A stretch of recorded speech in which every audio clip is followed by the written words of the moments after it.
Mr. Prime Minister, Sheikh Mohammed Al-Thani, for many of us, one of the highlights of our annual meeting is the discussion with you on the state of the world and the state of the Middle East. Thank you. So is the state of the world better this year than last year, or is it like worse than last year and better than next year? Well, if I put it maybe in a better way, I think it's more complicated. Look, I think the whole world is going through a pivotal moment right now, and we have seen the pace of the changes that we've been going through is really accelerating in an unprecedented way. And it's a moment where we need really to have to be more cool-headed and to think about what's going on and trying to figure out a way how to navigate this turmoil in a way that makes us stronger, more resilient, and also wiser in the way how we address our problems and our conflicts. If we look at how the world was working since World War II, there was a world order, there was a system that's been working for decades. In the past couple of decades, there has been like drastic change in this world order in many events, in many occasions, that those checks and balances that we used to have, they are not there anymore. And these changes been happening to us like throughout these years, but we were not noticing it because of the time difference between them, and they are not really at a very fast pace. But the last couple of years, I mean, and this year, we have seen there is an acceleration of that. So everyone is noticing that there is something is happening. But this is the system that's been needs a lot of reforms that we didn't look at for the past 2 decades. If you look at the Middle East and the Gulf region, you could have had almost a full-fledged war with Iran that did not escalate. You have a new president in Syria, you have a new government in Lebanon, you have an unsolved challenge in Yemen, and you also have the situation in Gaza. What would you say is the biggest worries for you in the Middle East this coming year, and where are you most optimistic? With the exception, of course, the economy in Qatar is going really, really well. So we'll come back to that. Well, thank you very much. Look, I mean, there are a lot of good things that happened last year that has been more positive to our region than negative, and I cannot deny that. As you mentioned, Syria, we have a president. In Lebanon, we have a new government, and there is, let's say, the war in Gaza almost stopped, but there are still we are still, unfortunately, see the killing continuing. But it's in a better place than it used to be. But it doesn't mean that the situation is already stable in the region or moving toward stabilization. It's until now there is a lot of uncertainty on what's going on, and what's worrying me really is the growing tension that's happening within this region, whether it's the remedies of Gaza war or what's happening with Iran and any other fronts in the region can at any moment can explode if we don't address it and think carefully about how can we look at our regional security architecture and come as a region together and start rebuilding the confidence among each other. Look, every country in our region needs to protect itself. I mean, and they have the right to protect itself because, they don't reach to that conclusion unless they feel threatened, and there is something that triggers, this sense of insecurity. I think we need to address those root causes, and the moment has come for the region to come together and to think about how can we reshape our security architecture. At least we ensure that we are not representing a threat for each other.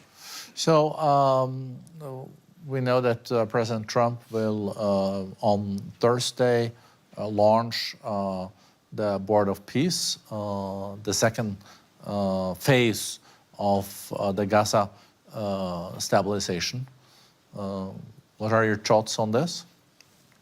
Well, look, reaching the ceasefire deal itself was a great breakthrough that we had, of course. And congratulations to Qatar under your leadership, Egypt, and the U.S. Oh, thank you very much.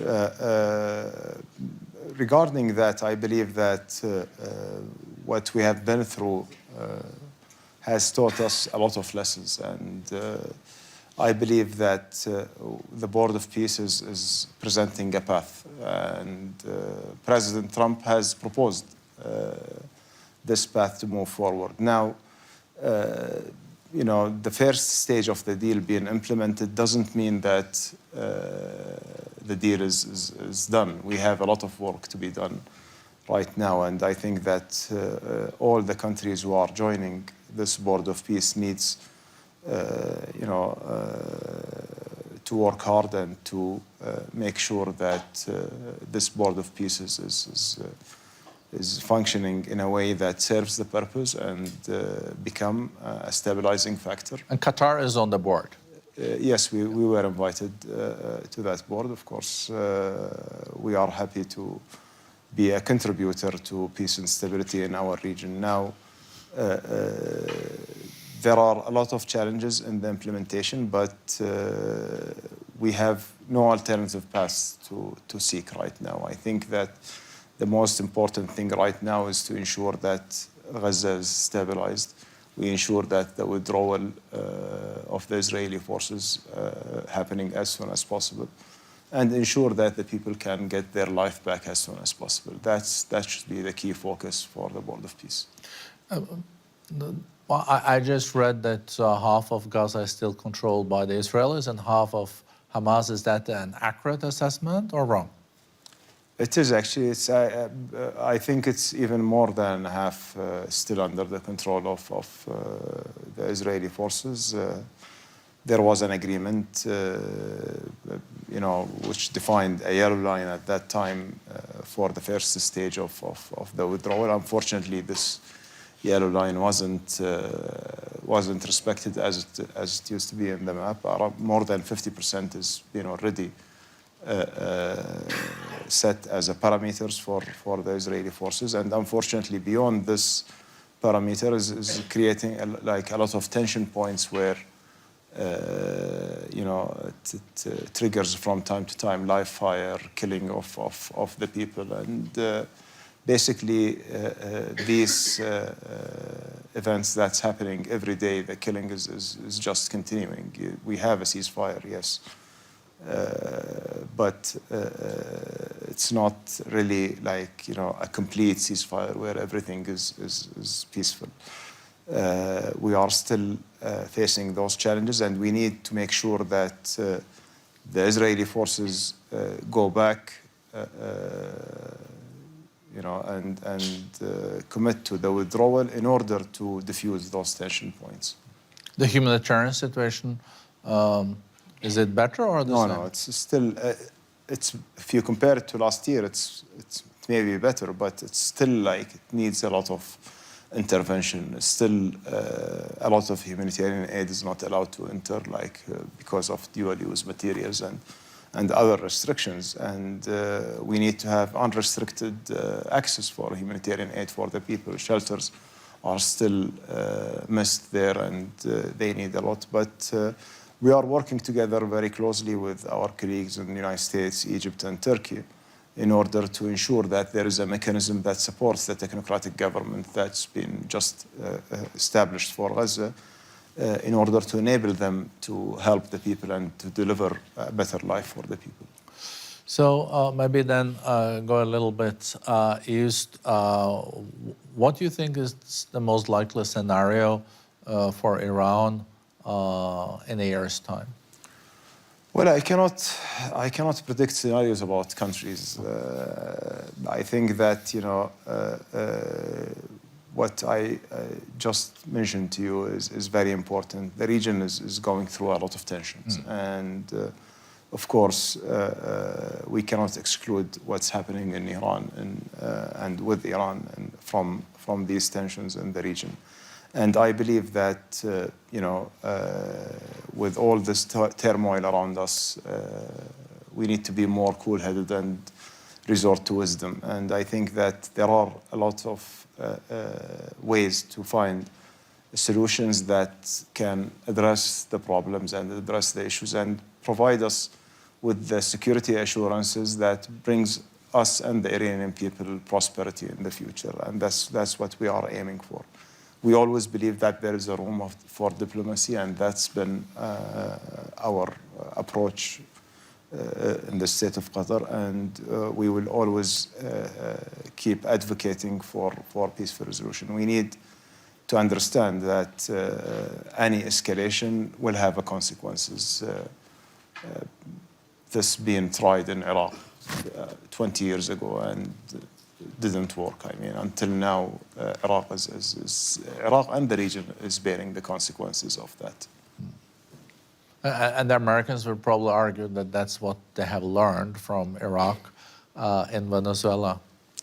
Well, look, I think, I don't speak on behalf of the U.S., but we are in a continuous dialogue with them, and I believe the U.S. administration has been always engaging positively when it comes to attempts for finding a diplomatic solutions. And I believe, President Trump, he's a man of a deal, and he's the one who has helped us to put the whole deal together for Gaza and to get us through the finish line. And I think on the situation of Iran is not it's not really difficult. It needs like a multiple approach to address, of course, the nuclear issue and then the regional security issue. This is something that needs to be discussed among the region itself. But Iran is also more vulnerable than it used to be, in the sense that when Hezbollah was stronger in Lebanon, Hamas also in Gaza, and Assad was in charge in Damascus, they had also more leverage. But they still do have leverage in the sense that they do have hundreds of thousands of ballistic missiles. So what I read in the newspapers, at least, was that the whole Gulf, Saudi, UAE, and Qatar was arguing with Americans not to attack Iran due to the uprisings and also the killings that happened in the streets. Is that correct? No, we didn't actually. It's we are engaging with the Americans, with the Iranians. We don't want to see a military escalation in our region. We didn't argue with the American anything actually. What we offer as a partner, as an ally for the United States is the honest advice about what's going on. And our honest advice that the best way forward is to find a diplomatic solution for the nuclear problem. We don't want to end up in a region that has a nuclear race, and we have seen how the world is shaking right now. I believe that there is an opportunity, and it is the right moment for us as a region to come together and to make sure that we understand each other's grievances, we understand each other's concerns. We make sure that everyone feels safe and feel protected. That includes the Iranians, that includes the Palestinians and the Israelis, everyone in the region. To move to another topic, but still in the region, we will have the Syrian president in Davos for the first time ever in the history. There are things happening there, so let's see, how that is unfolding. But on Syria, I think Qatar has been clear that this is progress. I think also Saudi Arabia has been of the same view. If you look at where Syria stand now and the perspectives, how do you see the opportunities for the president to bring the country together, deal with different groups, the support, or are you worried that this also not will work out? Well, first of all, I think that Syria has went already through a very difficult 15 years. 15 years of such a turmoil and conflicts will always have its consequences. And we know that it's not easy to come to a country after a civil war and to start rebuild the institutions, rebuild the state, rebuild the systems. It's a difficult job, and the Syrian government needs help, and they've been asking for this help. All of us, we are trying to help them to reach to that stage. Now, there will be a lot of challenges, we know, but at the end of the day, Syria, the beauty of Syria is this diversity, this social fabric of Syria that has been there for centuries, not something new. And I believe that everyone in Syria wants to see, one Syria, stable Syria, wants to ensure that they are treated equally and their rights are protected, and it's their right. And I believe that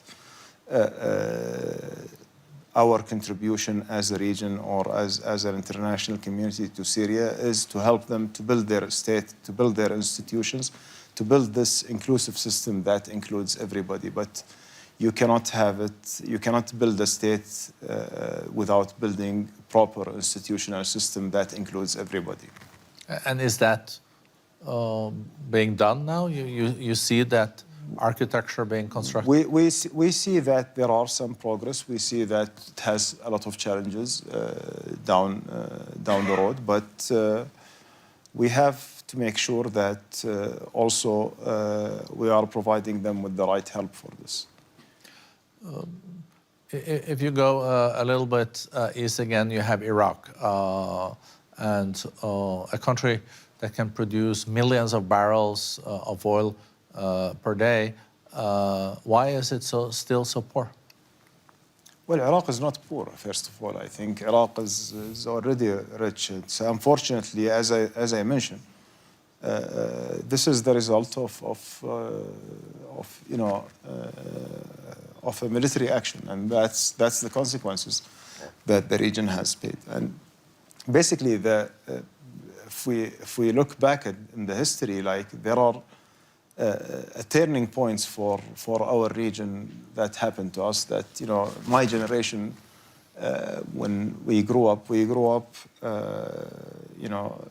Iraq-Iran war, then Iraq invasion in Kuwait, and then like all the events, building up in our region. But we believe that the turning moment for us in that region was Iraq invasion to Kuwait. That has been like the turning point for the entire region, which put the entire region in a path of turmoil. Unfortunately, we couldn't until now rescue it. And unfortunately, when you talk about Iraq today, that has all these resources and it's rich.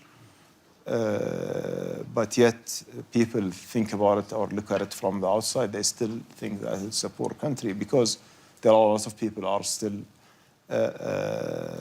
not enjoying this wealth of the country, which we believe is one of the results of polarization and division within the community because of the war, and that's what we want Syria hopefully to avoid. And for Syria, unfortunately, they don't have the same natural resources related to oil and gas as Iraq. But you're so right. I think there is a lot of resources. Of course, there's still humanitarian situations in Iraq, but you know, I think there is also a lot of corruption in the country. That's you know, corruption unfortunately is a plague that's eating a lot of government, unfortunately. Yemen, do you want to talk about that? Well, look,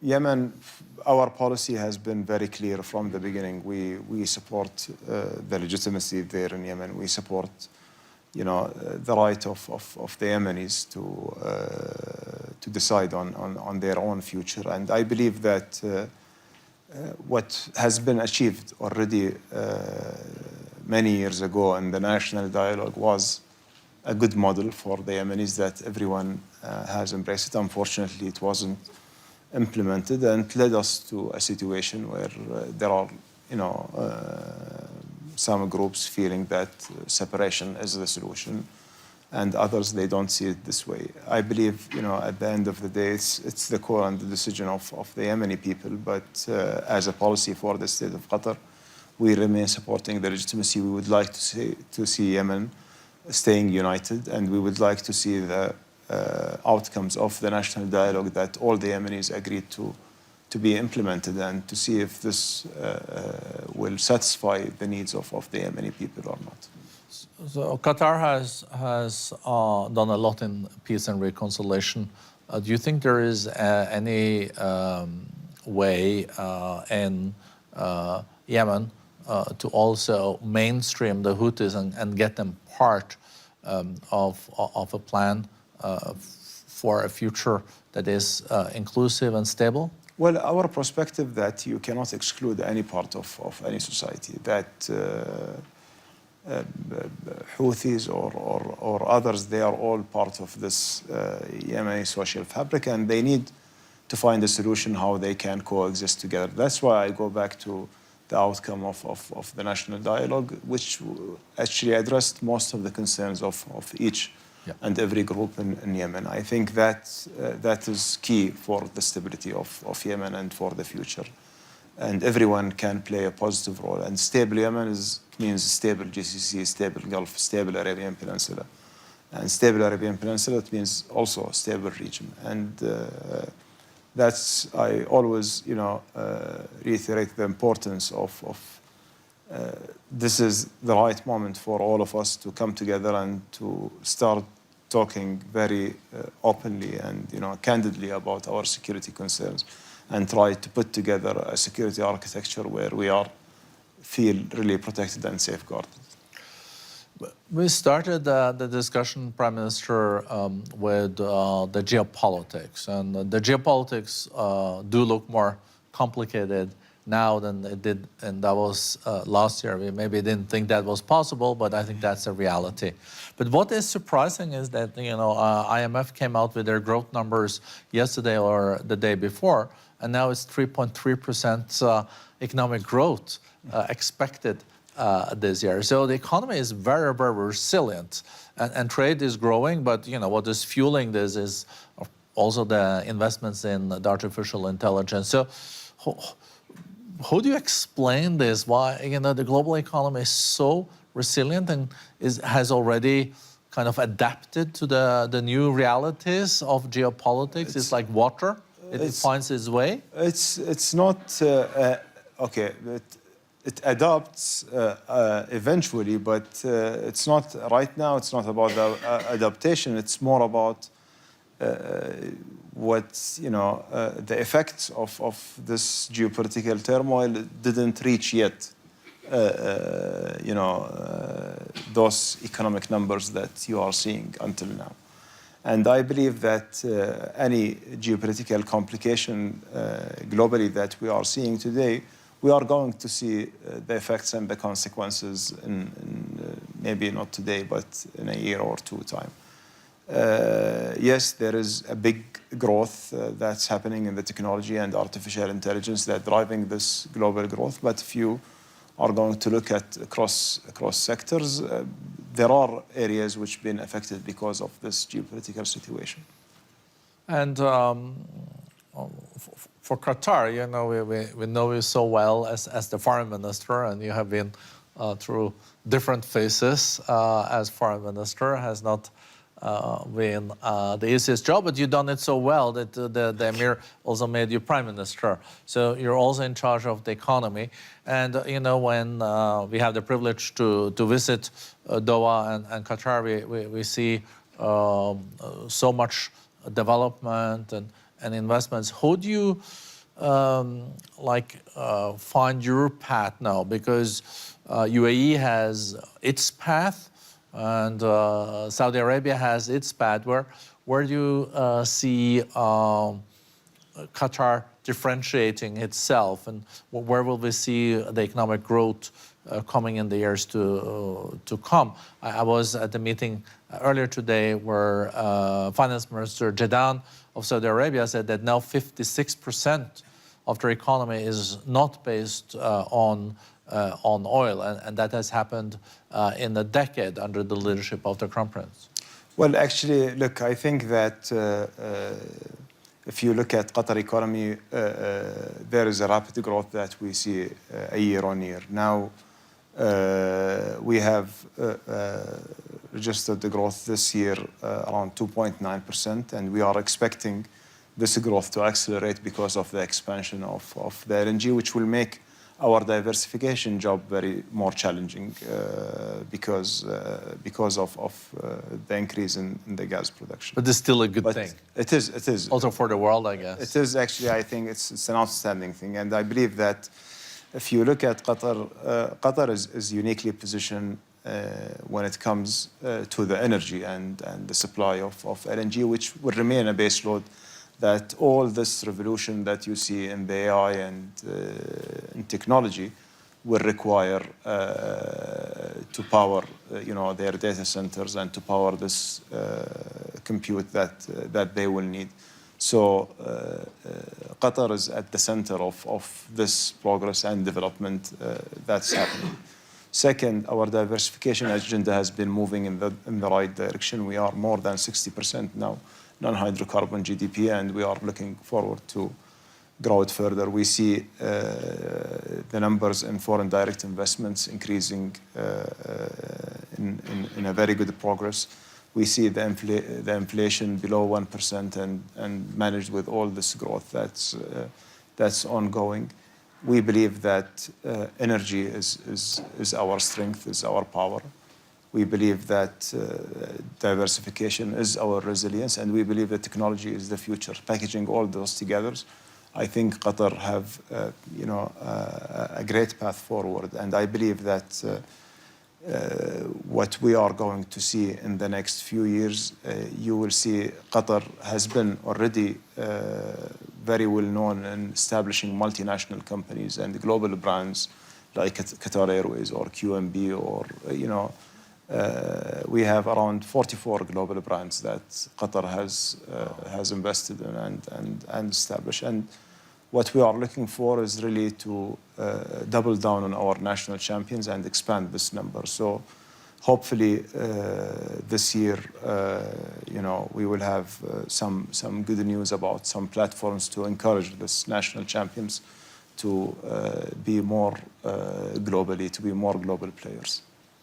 No, really impressive. I would have loved to continue the conversation, but we also have limited time. It's always a great pleasure, Sheikh Mohammed, Prime Minister of Qatar, to both have you in Davos, but also to listen to your insights. So thank you very much. Thank you.